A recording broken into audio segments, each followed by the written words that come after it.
tamo se svi naravno te tradicionalne deske.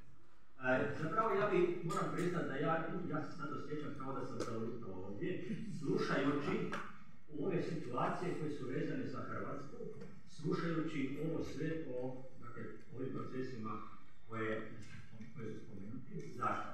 Zato što vam postoji jedna znanost u društvenom znanstvenom području, dakle postoji znanstveno polje koje se zove demografija, koje je na istom rangu kao ekonomija i sada nabrajam dalje.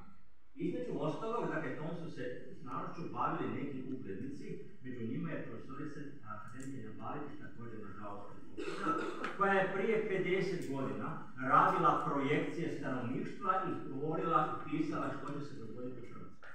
Da se događalo, naravno ismijavali su tada veliki ekonomisti, profesori iz faksa i tako dalje, kao što je između ostalog i nas koji između ostalog smo ovo najavljivali prije 30 godina. Ja ću samo spomenuti jednu činjenicu, osobno sam branio i pisao, dakle, demografski revitalizacijski koncept 1996. godine, koji je aklamacijom prihvaćen, koji je imao čitav niz stvari koje su najavljene, stvari koje sad događaju. Šta se dogodilo nakon toga? Praktički ništa. I zato sam ja između ostalog, moram ovdje.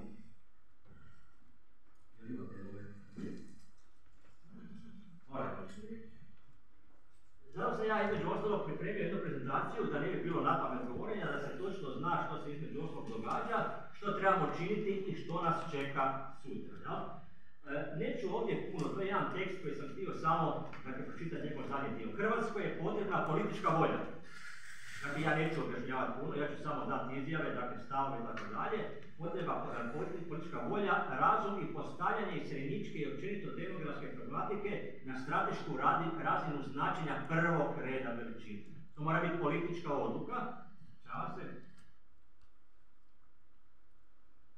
Dakle, zašto? Zato što političkom voljom i znanstvenom logikom potrebno postavite hrvatsko iseljeništvo kao funkcionalni razvojni dio matične zemlje zbog neupitnog iseljeničkog idealizma i bogatstva koje među ostalog to predstavlja.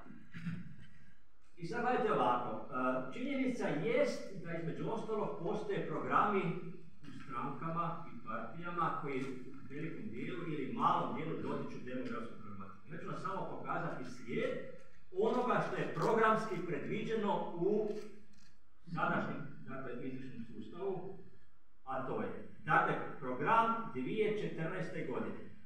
Demografski razvitak i populacijska politika temelj su budućnosti i opstanka hrvatskog naroda i hrvatske države. To je prva točka programa. Dalje, pitanje demografske obnove je ključno pitanje budućnosti i opstojnosti hrvatskog naroda, hrvatskog prostora i hrvatske države, te stoga koncepcija demografskog razvitka i populacijske politike mora biti temeljno polazište razvojnih planiranja u RH u svim strateškim dokumentima. To piše programski, jel, u, da tako kažemo, stranačko-partijskim dokumentima. 2014. 2016. piše sljedeće. Demografsku revitalizaciju postavit ćemo temelje gospodarskog, regionalnog, ruralnog i ukupnog razvitka kao strateški izazov suvremene Hrvatske i njezine budućnosti.